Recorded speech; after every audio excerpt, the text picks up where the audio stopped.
Alright guys, what's going on? Welcome in. So look, as we all know, Sean Payton recently retired from the New Orleans Saints, although he did say in his little exit interview that he didn't like the term retire, so I guess stepped away, right? Sean Payton, he left the door open for a potential return, but hey, the Saints have to move forward, right? I mean, they have a vacancy at the head coaching spot, a question mark at the quarterback position, and on top of that, they're sitting right now at around $70 million above the cap.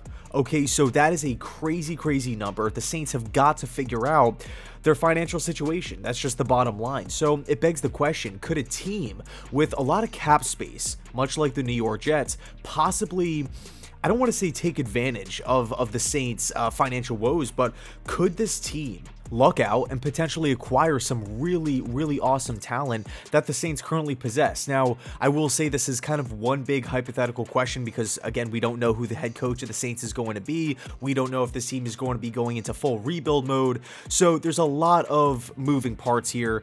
So it's just kind of a fun question to kind of think about, but it's definitely a possibility. I don't think it's out of the realm of reality, okay, by no means. So in this one, I wanted to not only just pose that question, but number two, if that's the case, right, if the Saints kind of go into that fire sale mode, who could be available and who could help this Jets team moving forward? We're starting off with the first player. We got 6 on the list. Player number 1, guard Andres Pete.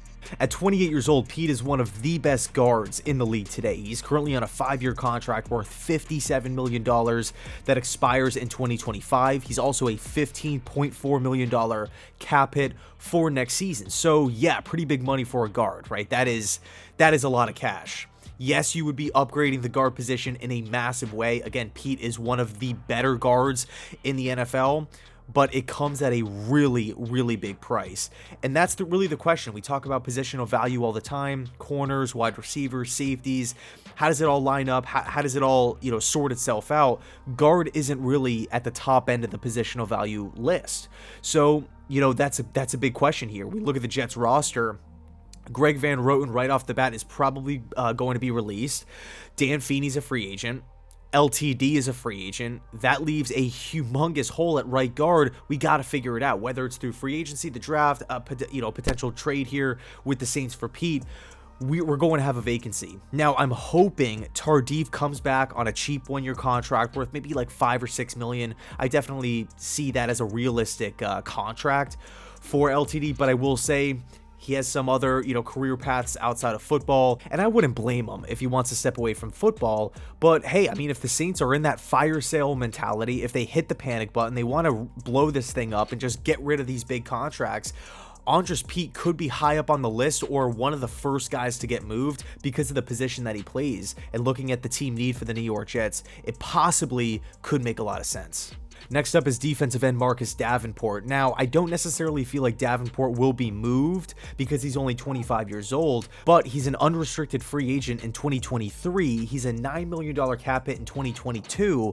I could very well see the Saints wanting to extend him, keep him around for the long term, especially coming off of this season that he just had, 9 sacks on the year, kind of his coming out party. Davenport definitely possesses a lot of upside, but again, assuming that the Saints are in just that, that mentality of getting rid of players, trying to clear cap space, trying just to get back to normalcy as far as the financial situation is concerned. Davenport's a guy, especially if the new head coach doesn't really see Davenport in his long-term plans. I could definitely see Marcus being moved here.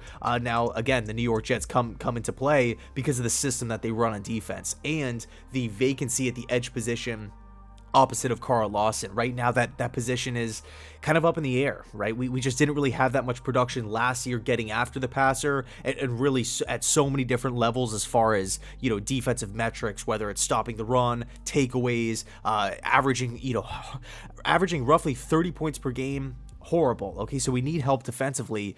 Maybe Marcus gets moved. I don't know. I definitely feel like it's a lot less likely than a guy like Pete, but you never know. Next up, this is the big one, cornerback Marshon Lattimore. One of the best cornerbacks in all of football, and he's only 25 years old, so he has so much potential, still so much more room to grow, but he is currently on a 5-year contract worth $97 million that's set to expire in 2027. Okay, so if you're a team and you are trading for Lattimore, yes, you are getting a lockdown CB1, a guy that is a proven player year after year after year. This guy, I don't see him falling off anytime soon. Constant production. He's one of the anchors on the Saints defense. You just have to love that. But man, you're going to be investing a lot of money in Lattimore. He's a $27 million cap hit for 2022. The good news, that number does proceed to go down in 2023, down to 17 million, so a lot more manageable there. But man, you're on the hook until 2027, right? That's when the contract officially expires. So that's a big question, and we've heard a lot of speculation this offseason, and even going back to last year, that Saleh, that Ulbrich, that the system doesn't really value defensive backs as much as other systems around the NFL. So that would lead me to believe that you're number one, you're going to have to give up something relatively nice, right? You're going to have to trade a solid draft asset, right? Maybe a player in a draft asset for Lattimore. I just don't really see his value dropping all that much, considering number one, he's one of the best corners in football, and then number two, there's going to be other teams out there with a lot of cap space probably putting in bids as well. Okay, so turning it into a bidding war. And again, this is one big hypothetical, and it's kind of me just diving way too deep down the rabbit hole, if you will. But look, Lattimore is a fantastic player, but you're going to have to invest a ton of money. Player number 4, a guy that we know quite well, linebacker Demario Davis. At 33 years old, he's currently on a 3-year contract worth $27 million that expires in 2024, okay, and he's an $11 million cap hit. I think Demario, out of all of the names on this list, is one of the more realistic ones to possibly get moved because of his age.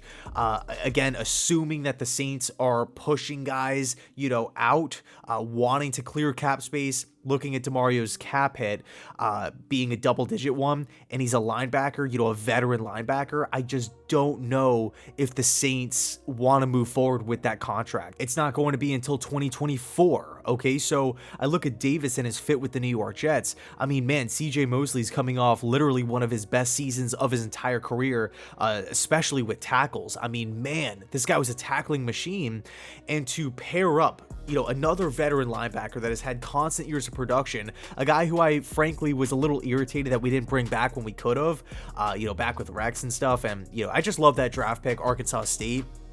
But to think about CJ Mosley and Davis on the field at the same time in the same defense with Saleh at the helm, I get excited. I really, really do. And I feel like you can acquire a guy in Demario for a 5th-round pick, a 6th-round pick, and that's definitely not a shot at Demario. It's more so a shot at the Saints' current situation, right? It's just the reality. The Saints aren't going to be asking for a 1st or a 2nd-round pick. It's just not in the cards. No team is actually going to do that. So if they want to move off of Demario Davis for a later-round pick, I again, looking at the Jets cap space right now, we're sitting at around 50 million. I would be pumped up acquiring Davis. Now all of a sudden we don't have to worry about linebacker, and we have Quincy Williams behind him, and then of course the younger guys in Nasruddin and Sherwood. I think it would be awesome. Next up, player number 5, right tackle Ryan Ramczyk. At 28 years old, he is currently on a 5-year contract worth $96 million that expires in 2027. Okay, so it's a similar style of contract to Marshon Lattimore as far as the numbers go. I mean, we look at Ramczyk right now. He is definitely one of the best right tackles in football. I mean, the guy, he's a great player. He earned that contract, but it doesn't change the fact that that is a lot of money. It is a ton. Now, you can make the argument, hey, he's 28 years old. He still has a lot of good football left. He's in his prime of his career. He played in 10 games last season, but before that, he was pretty durable, pretty consistent.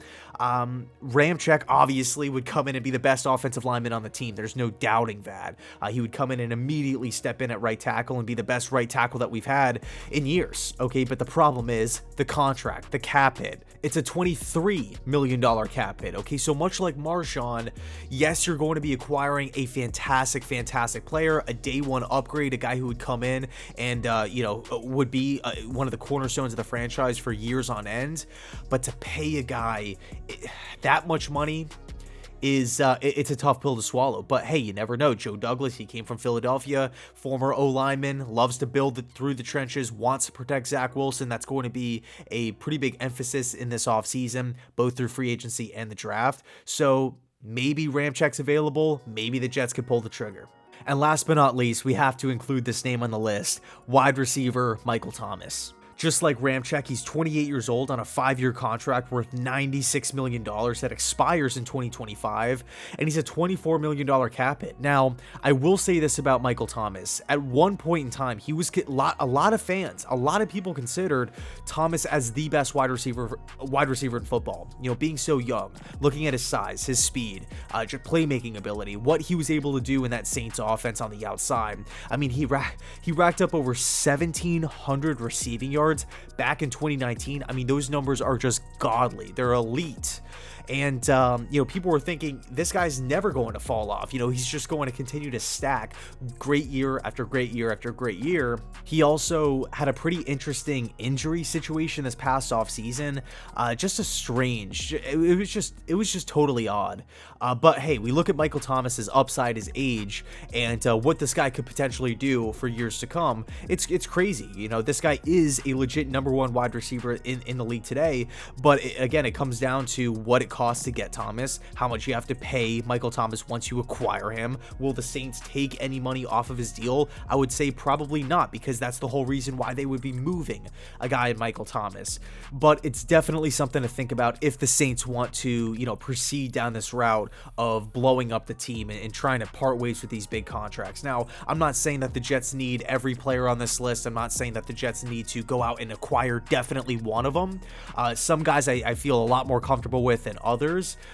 These are just names, right? Names that I feel like could potentially get moved if the Saints want to blow it up, if they want to go into that full rebuild mode. Let me know your thoughts down below in the comment section. If the Saints do in fact travel down that path, would you want the Jets to possibly pull off a trade for you know, a budding superstar, a guy who's already a superstar like Lattimore and Thomas? It should be interesting. You know, I'm definitely looking forward to the discussion, and that's kind of what I wanted to base this video around, more of a discussion style, as opposed to, you know, this is what I think the Jets should do, and you know, it's either it's black and white. This is obviously, you know, uncharted waters, a lot of assuming here, a lot of hypotheticals, so it should be interesting to see how everything plays out. Anyway, thanks so much for watching. I really appreciate it, and as always, go Jets.